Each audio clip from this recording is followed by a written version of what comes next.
Terima kasih atas kesempatannya. Perkenalkan, nama saya Madyoga Juliandara dengan NIM 2019-10-396. Assalamualaikum warahmatullahi wabarakatuh. Terima kasih atas kesempatannya. Perkenalkan, nama saya Prima Delingga dengan NIM 2019-310-390. Terima kasih atas kesempatannya.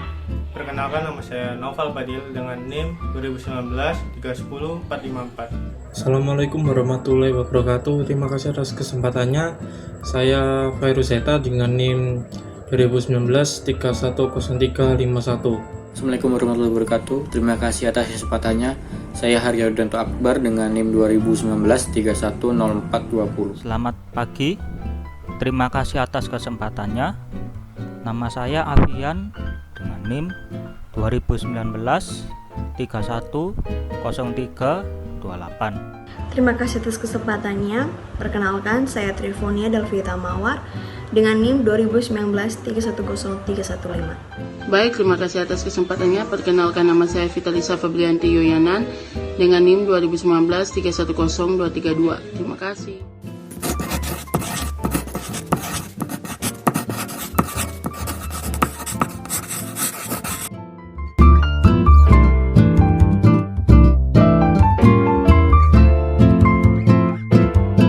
Baik, di sini saya akan menjelaskan tentang perusahaan New York Times. Pada tahun 2001, sebuah perusahaan memiliki berbagai properti media, termasuk Waktu New York Koran, Bola Dunia Boston, NS Telegram, dan lembaran Worcester, serta 14 surat kabar lainnya yang berlokasi terutama di Amerika Serikat bagian selatan. Perusahaan ini juga memiliki beberapa properti media seperti media penyiaran yang menyumbangkan 5% dari pendapatannya dan NYTD yang menyumbang 2% tersebut dari total pendapatannya. NS atau Waktu New York Surat Kabar berusaha memberikan konten bernilai tambah tinggi kepada pembaca yang kaya dan canggih, sehingga NS Waktu New York tersebut bermerek diyakini sebagai merek perusahaan yang paling berharga. Terima kasih. Slide selanjutnya akan dijelaskan oleh rekan saya. Baik, di sini saya akan menjelaskan tentang latar belakang dari kasus NYTD atau yang biasa disebut dengan New York Times Digital. NYTD merupakan bagian dari New York Times Company yang telah mengembangkan dan mengoperasikan dua situs web yang diantaranya yaitu ada yang pertama nytimes.com dan boston.com. Kedua situs tersebut memberikan akses internet ke berita secara lengkap mulai dari surat kabar New York Times dan Boston Globe, breaking news yang diperbarui secara teratur, dan beragam fitur-fitur interaktif yang canggih.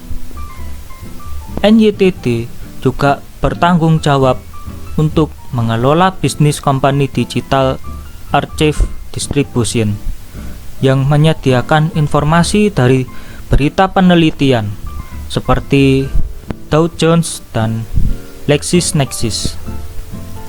NYTD berusaha menciptakan budaya yang berbeda dari budaya tradisional surat kabar, mulai dari birokrasi, prosedur, serta mengurangi penggunaan kertas. Yang ditekankan dalam budaya ini adalah pendekatan tim dan semangat keterbukaan, pengambilan keputusan, dan transparansi yang sangat dikedepankan. Baik, untuk selanjutnya akan dijelaskan oleh rekan saya. Terima kasih. Assalamualaikum warahmatullahi wabarakatuh. Terima kasih atas kesempatannya. Selanjutnya yaitu konflik dengan bisnis inti. Ketika tim manajemen senior bertemu pada akhir September 2001 untuk membahas struktur organisasi New York Times di masa depan, beberapa bidang gesekan menjadi perhatian utama masing-masing, diciptakan oleh tumpang tindih antara operasi bisnis dan New York Times. Masalah tersebut dikarenakan banyak pemilik yang tidak bermoral melakukan apa saja yang diperlukan untuk menjual produk-produk mereka, sehingga seiring berkembang waktu para pembaca mulai kehilangan kepercayaan.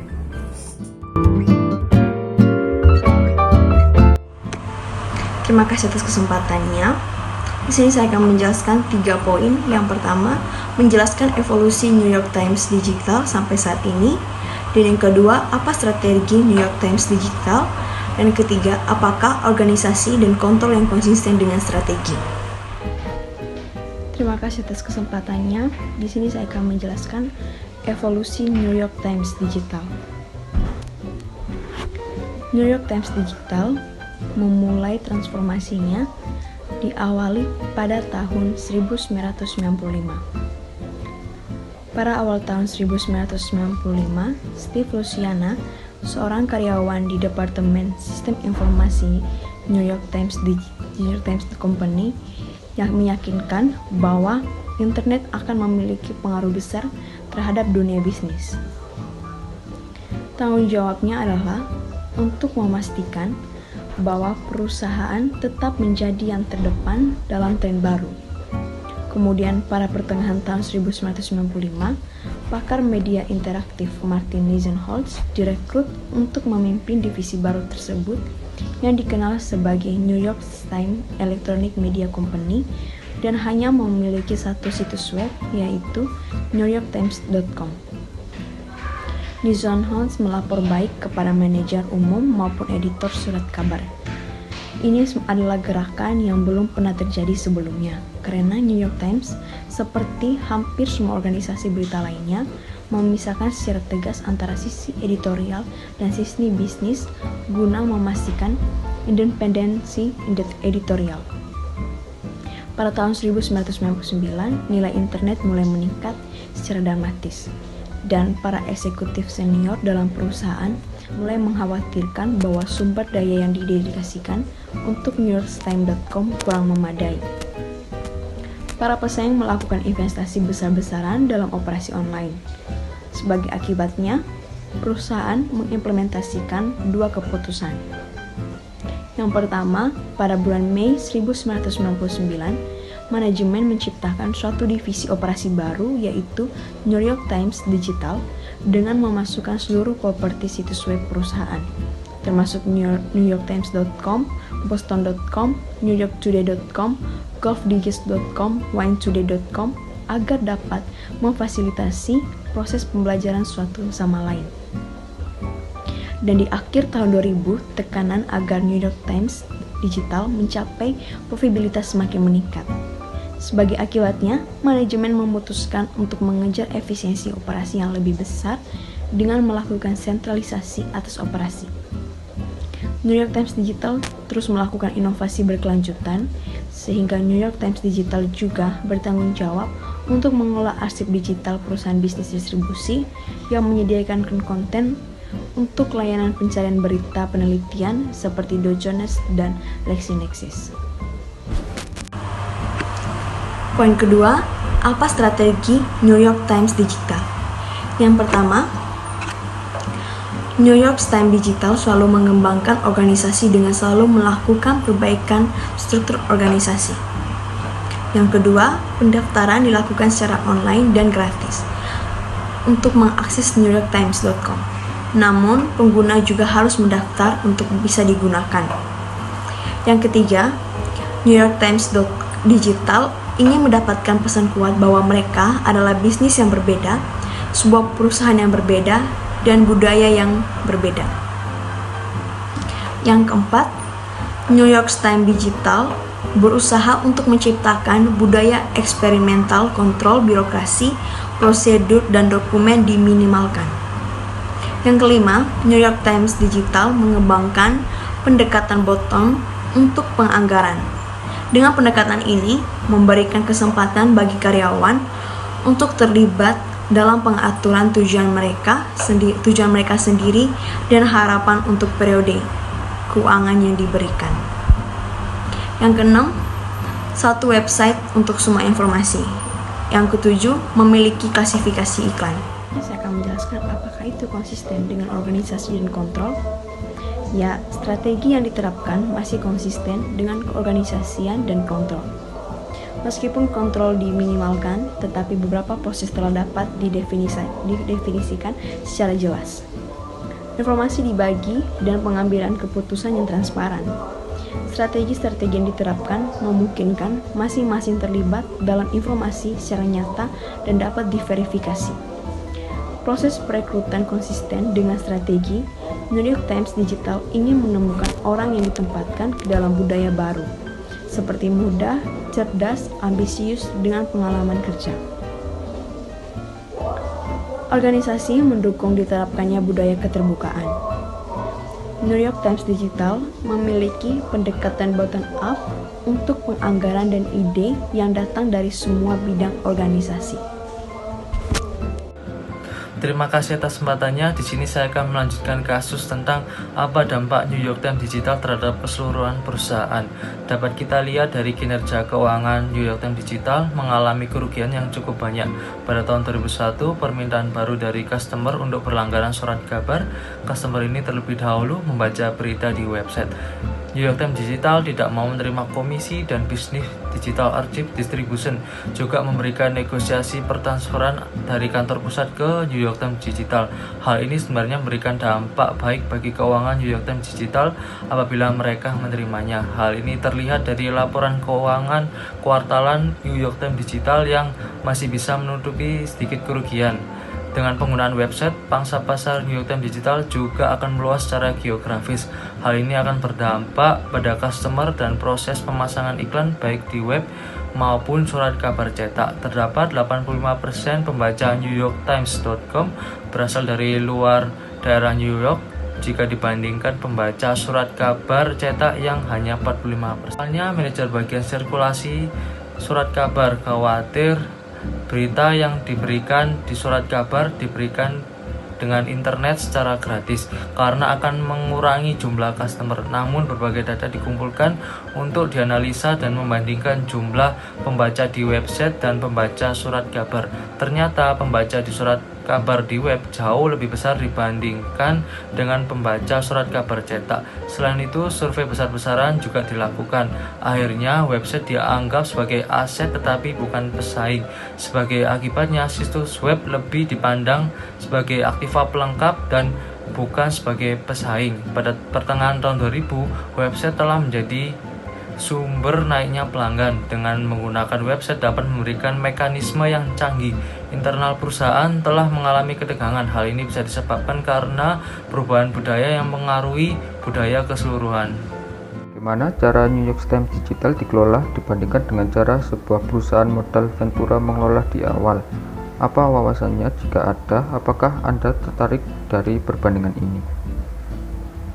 Jika modal Ventura adalah modal yang diberikan kepada perusahaan di tahap awal yang berpotensi tinggi untuk tumbuh, dan modal Ventura menghasilkan uang dengan memiliki ekuitas di perusahaan yang diinvestasikan yang biasanya memiliki teknologi baru atau model bisnis di industri yang tinggi, seperti IT dan perangkat lunak,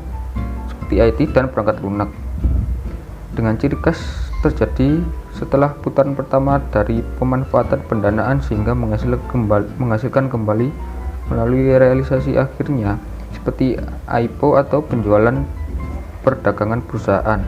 Maka New York Times Digital dapat dibandingkan dengan model Ventura mengenai banyak uang yang telah diinvestasikan di awal kepada perusahaan yang mempunyai prospek pertumbuhan yang tinggi. Namun, bertentangan dengan modal Ventura, belum ada laba yang nyata atas investasi. Jika modal Ventura cenderung digunakan untuk bisnis semacam proyek tertentu yang mengincar profit jangka pendek dalam kurun waktu yang tertentu. Jika dilihat dari cara bagaimana New York Times Digital dikembangkan dan tumbuh dan berusaha sinkronkan dengan budaya newspaper yang ada dan dapat membangun budaya sendiri. Maka New York Times Digital bukanlah model Ventura dan memang lebih baik bukan dijadikan sebagai perusahaan model Ventura, karena hasil dari New York Times Digital itu sendiri untuk mendukung induknya, baik penyebaran informasi, peningkatan akses customer, dan pemasangan iklan secara geografis, dan memberikan ciri khas khusus bahwa perusahaan menjadi terdepan dalam inovasi. Selain itu, dapat menjadikan sebuah keunggulan kompetitif jangka panjang bagi perusahaan secara keseluruhan. Apa dampak persepsi internal terhadap kinerja New York Times Digital setelah beroperasi? Di New York Times Digital, karyawan adalah prioritas mereka karena semua ide yang datang dari mereka. Perbedaan budaya antara perusahaan yang telah mengakar sebagai perusahaan surat kabar tradisional membuat terjadi pilihan yang sangat sulit. Apakah mereka menggunakan sistem perekrutan eksternal dan internal? Namun, bisa diatasi seiring dengan waktu. Perubahan budaya tersebut dapat berubah sehingga organisasi ini memungkinkan mereka untuk bekerja dalam suasana penuh kreativitas. Terhadap performance keuangan New York Times Digital yang terus merugi, tentunya muncul persepsi negatif bahwa New York Times Digital hanya menonjolkan sisi glamour bisnis.com yang pada masa itu sedang baru-barunya, sehingga New York Times Digital dituntut untuk meningkatkan keuntungan dengan meningkatkan efisiensi biaya operasional yang lebih besar. Karena mereka fokus pada generasi pendapatan saja, tidak peduli dengan biaya. Untuk memberikan pemahaman bahwa model bisnis utama untuk situs media tidak mungkin mengambil keuntungan penuh dari potensi internet, namun harus dilihat dari bagian internal dari surat kabar sehingga mendapatkan pengakuan bahwa New York Times Digital secara internal dianggap sebagai bagian dari korporasi yang kredibel. Selanjutnya akan disampaikan oleh rekan saya.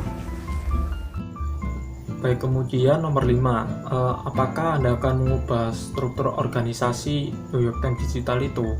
Kalau menurut kelompok kami itu tidak, karena divisi New York Times Digital ini sudah bekerja dengan baik. Meskipun divisi ini belum untung selama 6 tahun beroperasi. Jadi New York Times Digital ini perlu meningkatkan kolaborasi antara New York Times Digital dengan perusahaan. Nah, kemudian hal yang perlu diperbaiki dari divisi ini itu terkait independensi. Jadi saat divisi ini mengakui keindependenan mereka, tapi ada konten yang tidak independen. Nah, jadi New York Times Digital ini perlu tim khusus untuk menyediakan konten berita. Jadi struktur organisasinya itu bisa dikombinasikan antara divisional dengan fungsional. Terima kasih atas kesempatannya. Di sini saya akan melanjutkan kasus tentang apa yang menjadi budaya dan gaya kepemimpinan New York Times Digital ini.